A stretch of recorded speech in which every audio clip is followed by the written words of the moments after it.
మాట ఎప్పుడైతే ధర్మరాజు అన్నాడో అప్పుడు ఈ యొక్క అర్జునుడు గొడవలో ఉన్నటువంటి కత్తి తెస్తాడు ఏది ధర్మరాజుని చంపడానికి. అప్పుడు కృష్ణుడు చూశాడు, ఇదేమిటా ఇక్కడ ఎవరు శత్రువులు లేరు, ఎందుకు నేను కత్తి తీస్తున్నావు అని అంటే, నన్ను ఇంత మాట అంటాడా మా అన్నయ్య, అందుకు కాబట్టి నేను ఇలా చిన్నప్పుడు ఒట్టు పెట్టుకున్నా, నా ఒట్టు ప్రకారం నా ధర్మాన్ని నేను నెరవేర్చగలను, మా అన్నయ్యని చంపుతాను. ఇదేందా చిన్నపిల్లగాళ్ళ ఎప్పుడో చిన్నప్పుడు పెట్టుకున్నా అని ఇప్పుడు అవతల బోర్డెత్తం పెట్టుకొని వచ్చి అన్నను పలకరిద్దామని వచ్చి నువ్వు ఈ పని చేస్తాను ఇట్లా ఎట్లా అని చెప్పి ఆయన చెబితే ఆ తర్వాత అర్జునుడు బాధపడతాడు, ధర్మరాజు బాధపడతాడు.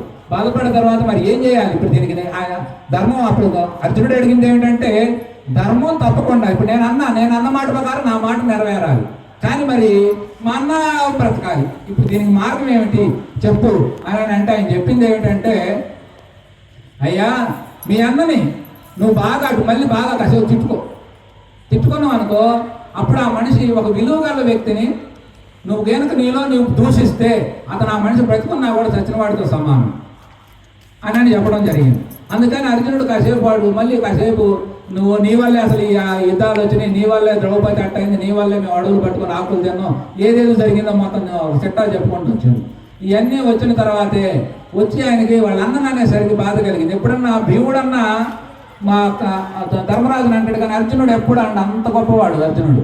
ఆయన అనేసరికి మళ్ళీ ఇవన్నీ అని ఈయనకు బాధ కలిగి ఈయన మళ్ళీ కత్తి తీస్తాడు. ఎందుకంటే తాను చంపుకోవాలంటే నేను మన్నని అసలు నేను మన్ననంటే ఏంది, నేను ఇట్లా అన్నాను, నేను అసలు బతికుండా ఉపయోగం లేదని. మళ్ళీ అప్పుడు కృష్ణుడు ఇది ఎక్కడికి వాళ్ళు ఆయన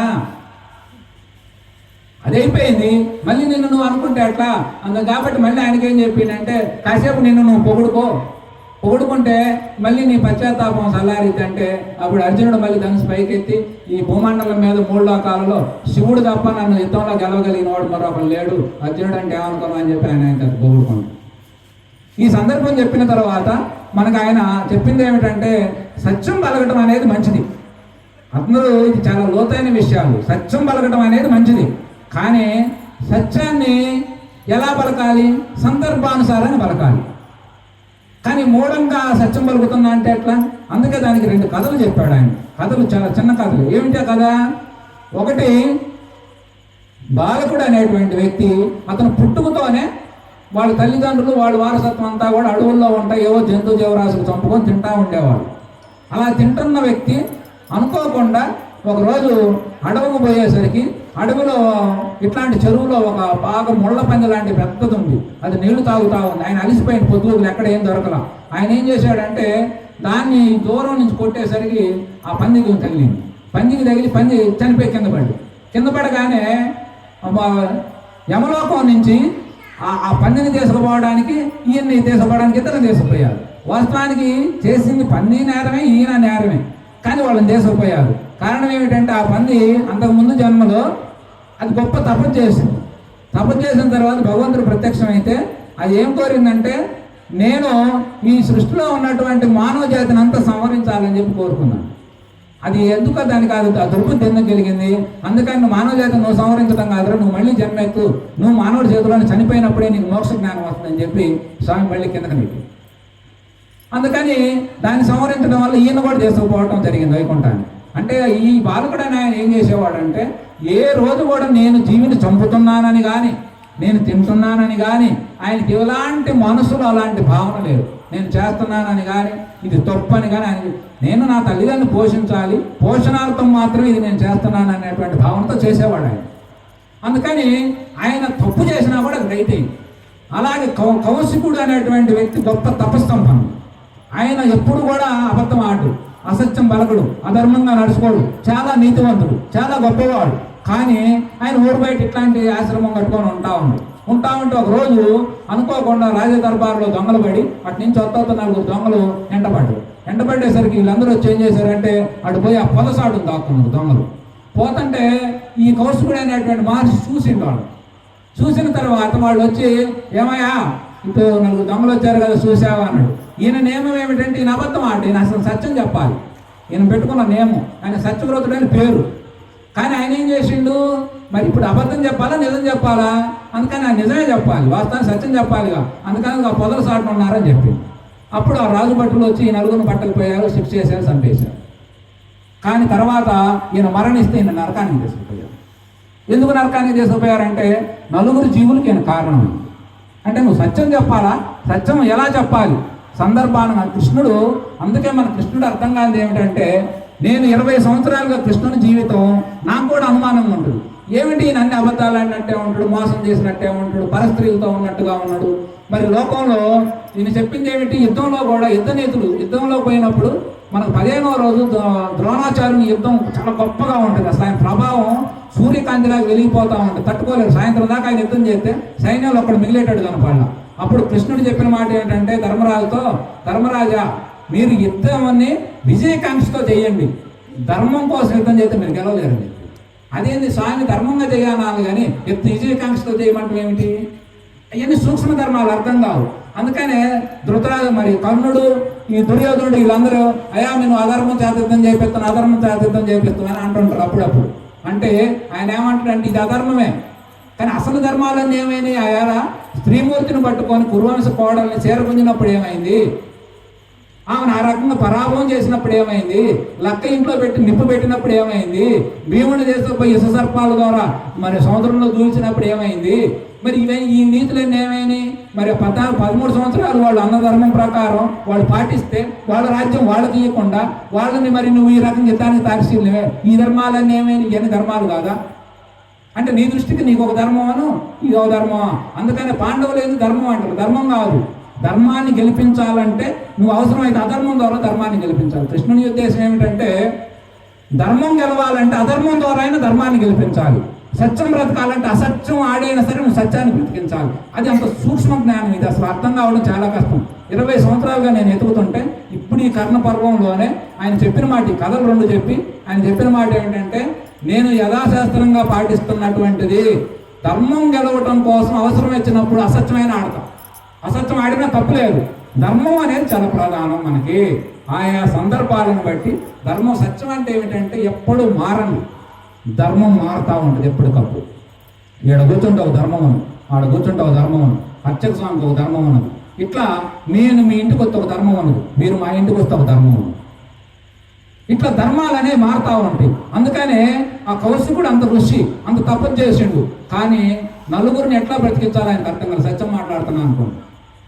అందుకనే నలుగురు ప్రాణాలకి అతను బాధ్యుడైంది. కాబట్టి ఇట్లా సూక్ష్మాలు ఉంటాయా.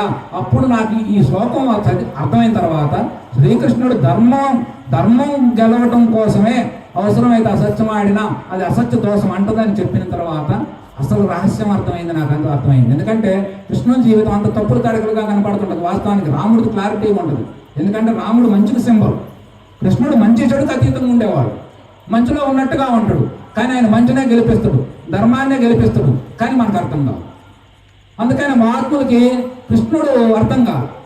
భగవద్గీత చాలా మంది 1000 మంది చదువుతూ ఉంటాం, కానీ అర్థం కాదు, అర్థమైనట్టే ఉంటుంది, అర్థం కాదు. 10 ఏళ్ళు చదివినా కూడా దానిలో ఉన్న సారం మనకు దిగదు. ఆ విధానంలో ఆయన చెప్పే సూత్రం ఒకటే, నువ్వు ఏమైనా చెయ్యి దానికి అంటకుండా బతుకు, తామరాకు మీద నీటి పొట్టు అంటున్న రీతిగా నువ్వు అసలు ఏ పాపానికి చిక్కుపడకుండా బ్రతకమని చెప్పింది. నువ్వు ఏమి చేసినా కర్తవ్య కర్మను మాత్రమే నిర్వర్తించు, నీవు కర్తృత్వ భావన చేయమాకను. అంటే నేను చేస్తున్నానని కానీ, నేను చెప్తున్నానని కానీ, నేను వింటున్నానని కానీ, ఏడుకొస్తే మొన్న 500 మంది వచ్చారు, 200 వచ్చారు, నీ సంబంధం లేదు, నువ్వు చెప్పంతే, నువ్వు చెయ్యి నీ పన్ను అని చెప్పి ధర్మాన్ని బోధించి సూక్ష్మమైనటువంటి ధర్మాలు. అందుకే మనకి మహాత్ములకి జ్ఞానులకి కృష్ణుడు ఎంత ఆరాధ్యుడంటే అంత మార్గదర్శకుడు. రాముడు ఏంటంటే కుటుంబ వ్యవస్థకి, రాజనీతికి, సమాజ మంచికి, వీటన్నింటికి సింబల్ మనకి రాముడు. కృష్ణుడు వాటి అసలు మానవ జీవితం పరిపూర్ణం కావాలంటే మన కృష్ణతత్వం ద్వారా తప్ప వేరే మార్గమే లేదు. అట్లాంటి కృష్ణుడు మనకి చాలా అవసరం. ఇట్లాంటి సూక్ష్మ ధర్మాలు ఎన్నో ఉన్నాయి.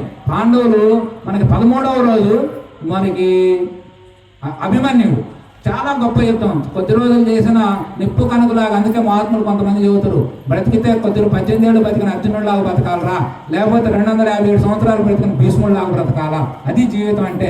ఒక బతికితే ఎన్నాళ్ళు బతికి ఉపయోగం ఏముంది అని చెప్తా ఉండు.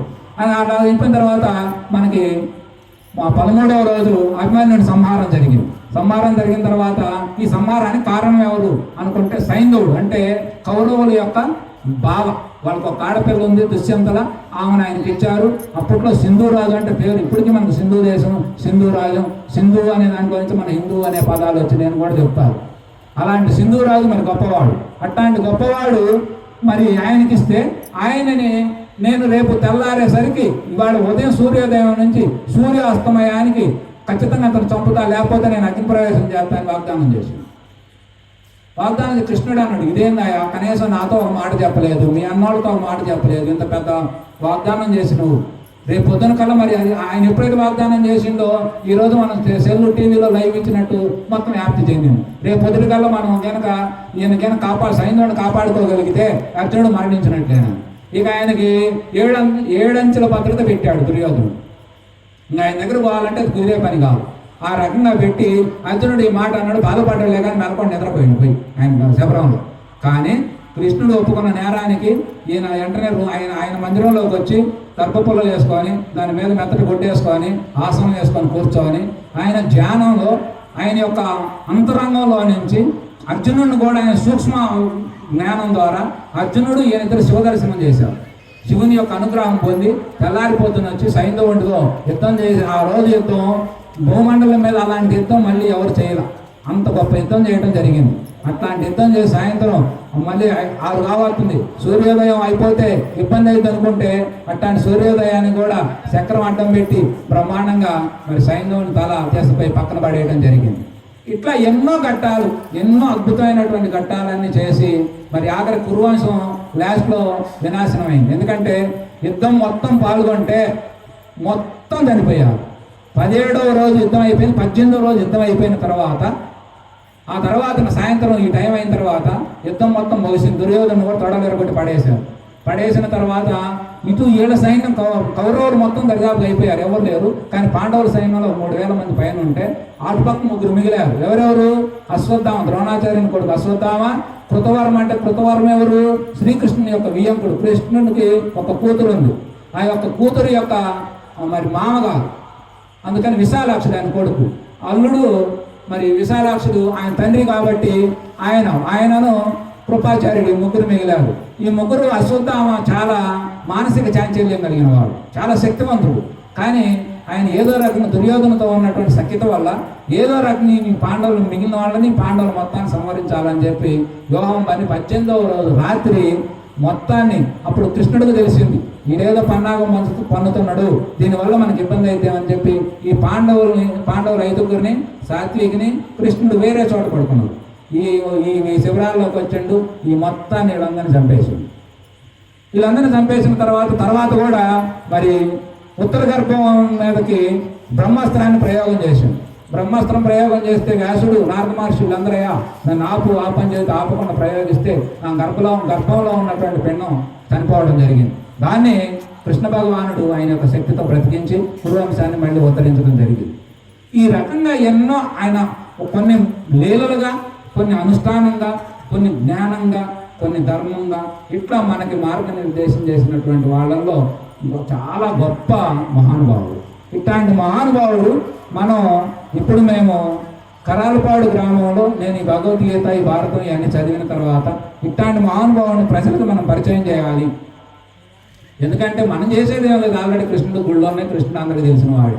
అయినా మన పద్ధతిలో మనం గీతాకృష్ణుడిని, జ్ఞానమూర్తిని పరిచయం చేయాలని చెప్పి ఇప్పుడు రేపు 16వ తారీఖు 18వ వార్షికోత్సవం, 18 ఏళ్ళగా మేము ఈ యొక్క కృష్ణ జయంతిని చేస్తూ మనం ఇలాంటి కాసేపు 1 గంట సంకీర్తన, 1 గంట 2 గంటల ప్రవచనం, ఒక్కొక్కసారి రేత్రులంతా కూడా జాగరణ చేసుకుంటా స్వామి యొక్క కీర్తనలో తన్మయత్వం చెందేవారు.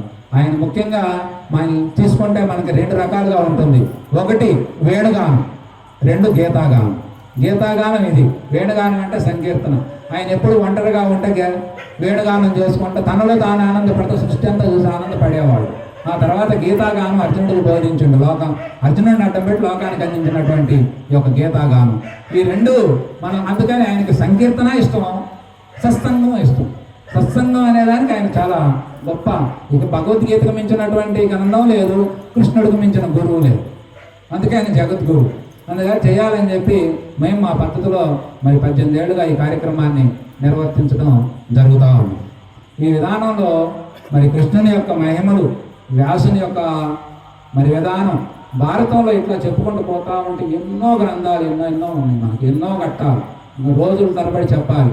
భారతం చెప్పాలంటే కనీసం సంవత్సరం చెప్పాలి. అలాంటి సూక్ష్మమైనటువంటి మరి ఎన్నో ఉన్నాయి.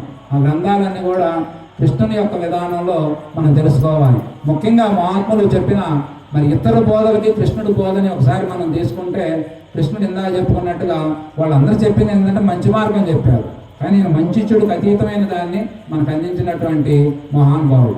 పైగా సృష్టి యొక్క రహస్యాల్ని, మానవ జన్మ యొక్క ఉన్నతిని, ఎట్లా నువ్వు చేయగలిగింది ఏమిటి, నువ్వు చేయలేనిది ఏమిటి, ఇదంతా ఈశ్వరుని శక్తి విలాసం అనుకున్నప్పుడు నువ్వు చేసేది ఏం లేదు. కానీ ధర్మం ప్రకారం నువ్వేం చేయాలో దాన్ని నీకు బోధించి నువ్వు చేయాల్సింది నువ్వు చేయబ్బాయి, దైవం చేయాల్సింది దైవం చేస్తుంది.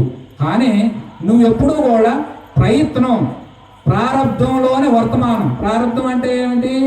గతము, భవిష్యత్తు, ప్రారంధం. వీటిని కర్మత్రయములు అంటారు. కర్మత్రయం అంటే ఏమిటి?